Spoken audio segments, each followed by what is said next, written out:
my channel, guys. So if you're new to this channel and this is the first time you're watching my videos, thank you so much for watching. Thank you for visiting my page.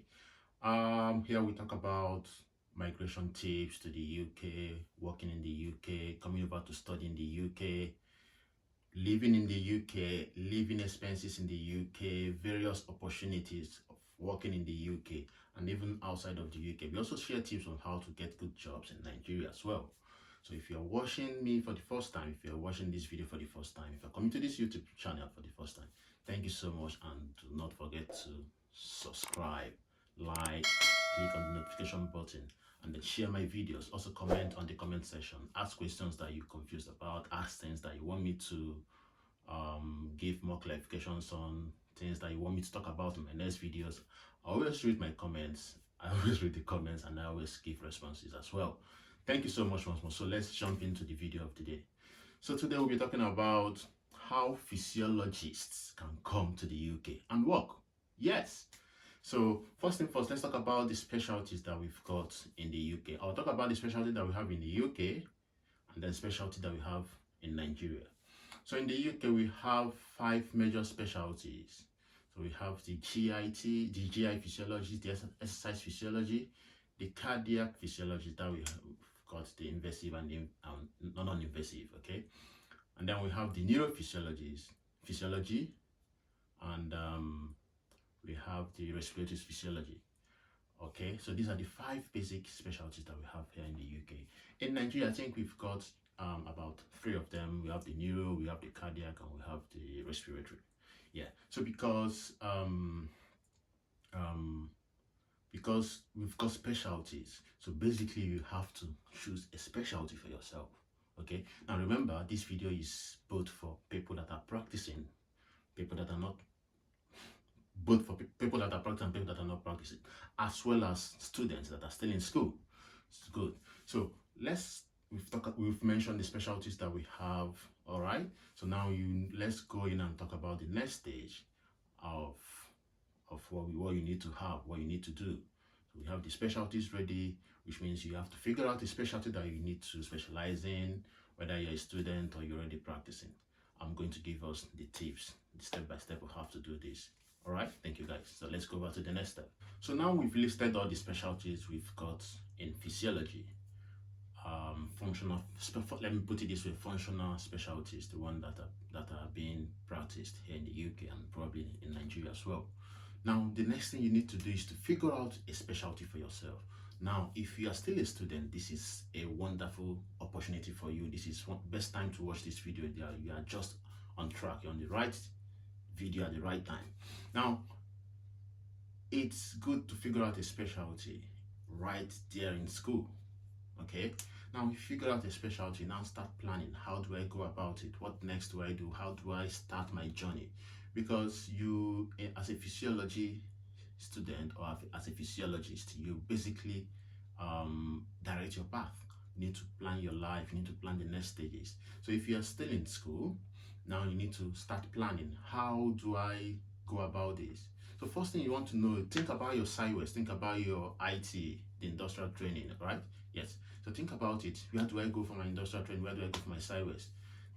Start now to start looking for hospitals that offer positions for physiologists in their hospital.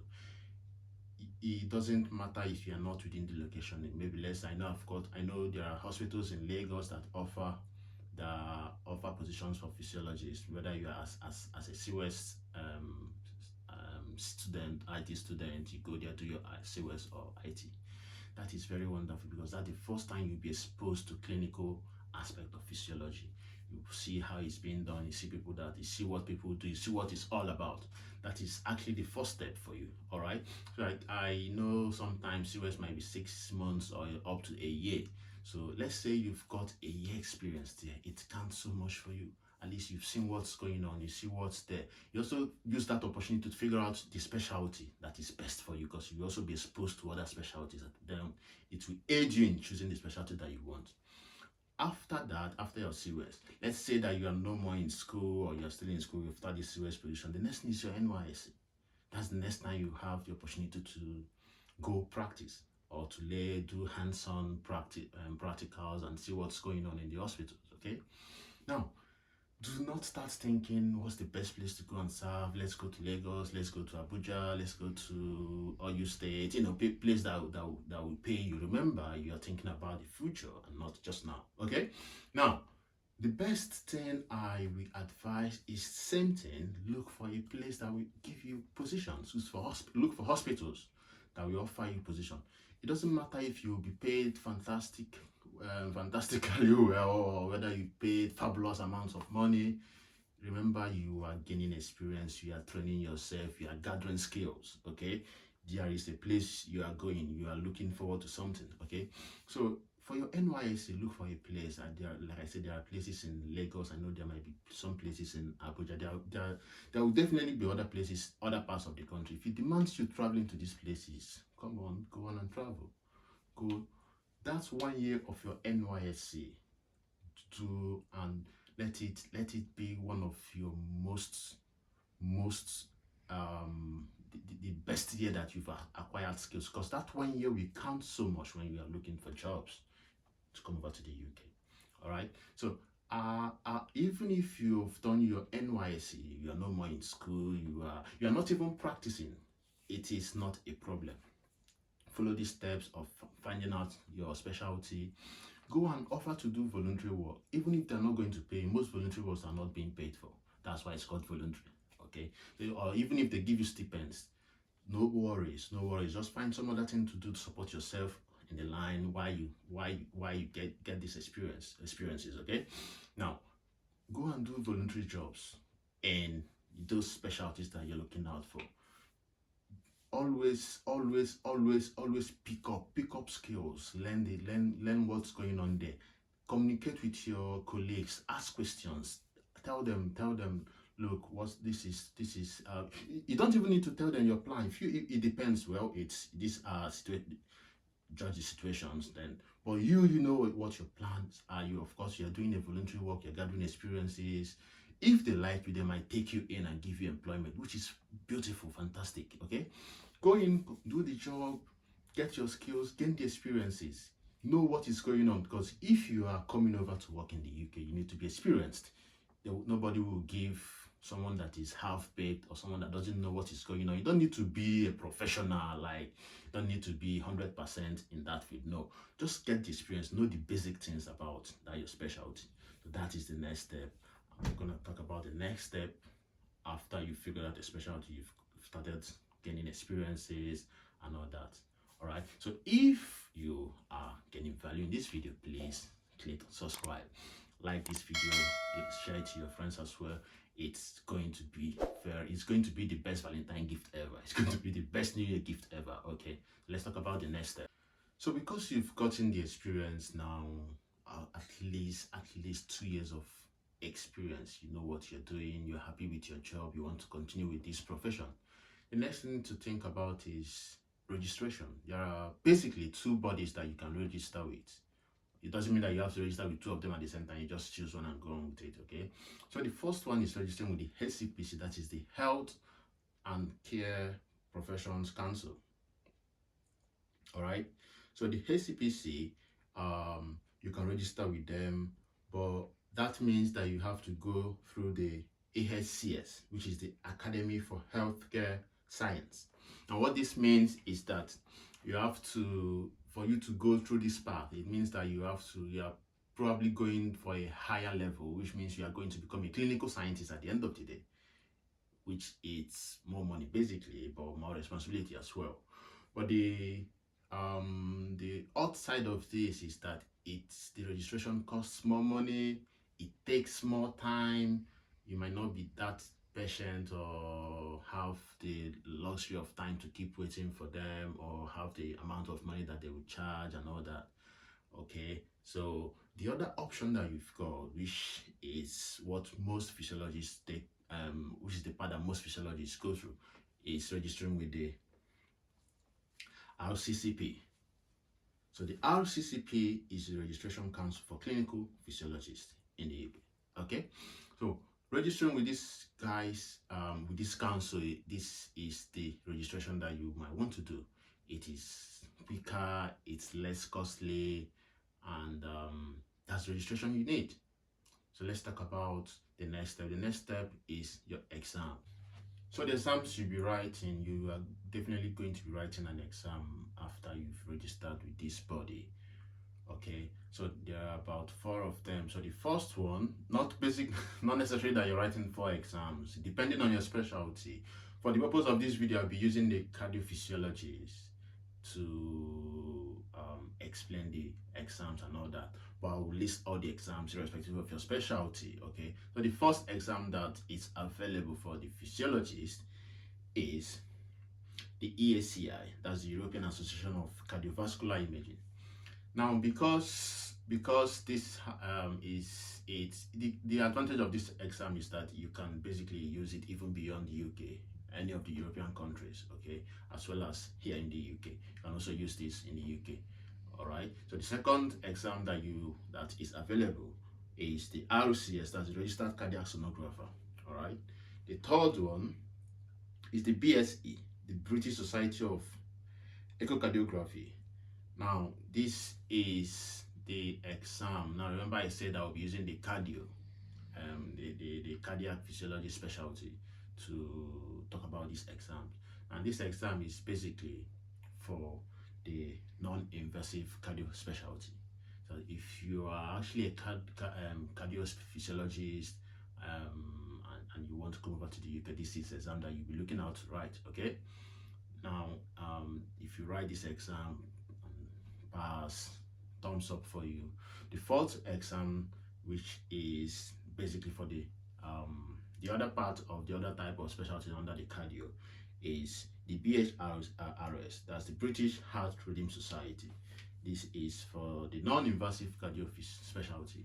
Okay, so basically all these exams, irrespective of your specialty, is when you can get the questions, you can research about them, go online, study the questions, study the past questions. They are available online. Just type it in the internet, type it on Google, and then search for it. You are going to see what they want from you, what type of questions they ask. You go on and read. It's actually achievable. You can pass these exams. Now human beings, they come here, so you can pass it. Nigerians, Africans, people, everybody all over the world, you guys, everybody's smart, so you can pass this exam. Just Google, learn about them, go step by step, read about the questions, how they answer their questions, what they've asked in their previous exams, in their previous questions. Read about them, go also look up for their answers and see how to answer their questions. Okay, and the next thing that we're going to talk about is the costs for the registration and for all these. Okay, so guys, remember I mentioned there are 2 bodies to register with, the HCPC and the RCCP. And the HCPC, they are all very wonderful professional bodies to register with, but they've got their pros and cons. The HCPC will take more time, and then it costs more. And the cost to register for HCPC for just the scrutiny fee. The scrutiny fee is about £495. And then after the whole assessing of your documents and all that, just before you go onto the register, you're going to pay another £180 or thereabout before you go onto the register. And this is just for the registration. There are other costs. There are other things to pay for, probably when you register for your exams and all that. Okay, and then you still need to go look for jobs and all that. Okay, and the other registration body is the RCCP, which I think it's quicker and less costly. Okay, now it costs, for the whole process, it costs less than £250 to do that, and it's also quicker to get registered. Okay, now before we continue, I'm going to give credit for all this information that we're getting today. We're going to give credit to Sam. Sam is a physiologist here. He works here in the UK as a physiologist. He's happy that we share this information to everyone out there to listen, to apply these steps, this technique, and come over to the UK for those that are interested in coming over to the UK. All right, thank you so much, Sam. We are grateful for this information. Then the next thing that we're going to talk about is applying for job, because this is the most important part of this whole thing. Because why we are doing all this is to get job here. Okay, now we are going to talk about applying for a job. And just before that, know that it's the coming over to work as a physiologist, you even have the opportunity to start at band 6. Band 6 is a wonderful band to start with. But note that no matter the band you're starting with, whether it's a band 5 or a band 6 or a band 7, they all come with their own responsibility. But so I'm going to advise that whatever when you are applying for these jobs, I'm going to talk about applying the application for jobs, the sites where you can apply. But before you apply for this job, make sure that you've had at least 2 years of working experience, and then you know what you are doing. Okay, do not go and say that you've got this experience, whereas if not, you don't have them. Because when you finally come over to UK to start working, even though you'll be trained, you need to be confident in yourself that there are some things that you're able to do, that you've said that you know how to do them.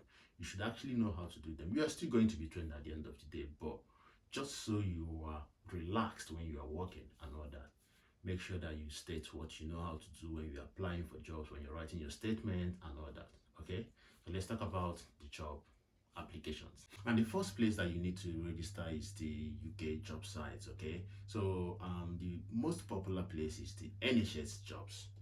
NHS job site is where it contains all the sites, all the healthcare jobs in the UK. Okay, under the NHS. All right, so here you can search for your jobs.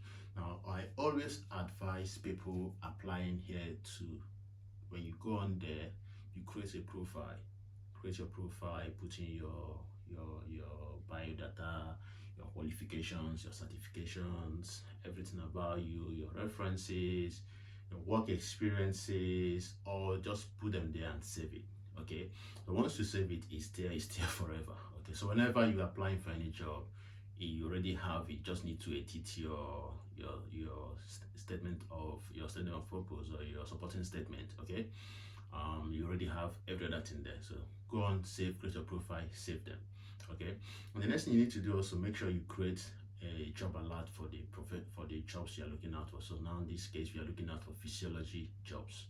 Okay, now unless you've got a preference for your location, you have to set the location as well.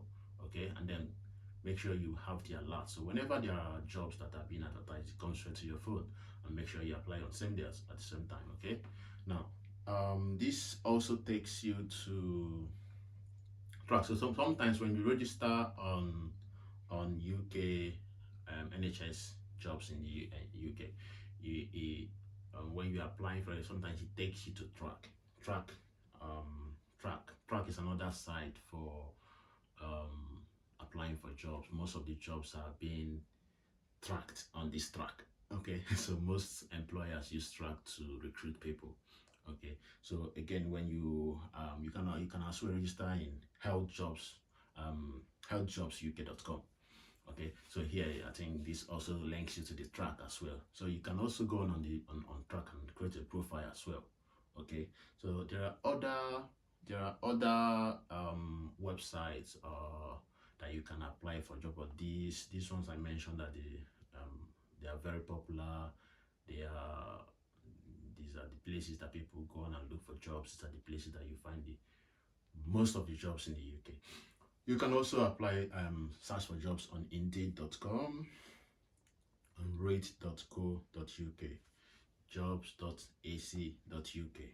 There are several other websites. Okay, but you don't need to keep searching, because most of these jobs are already once let's say you've applied through NHS jobs, it's probably that is the same job. You will find the same job in Indeed, you find the same job in Rate, you find the same job in every other website recruiting, advertising for jobs. So but it's not a problem. You can go on and register in all these places and keep applying. Okay, so thank you so much for watching. Thank you so much. This watching my videos makes me happy, as well as when you watch, you subscribe for more videos. I'll be making more videos. We do normally post videos every week. To share our videos, click on the like button so that more people will get the opportunity of watching our videos. Go in the comment section, ask your questions, and once more, we want to thank Sam for giving us this information, for pulling these resources for us together. Thank you so much.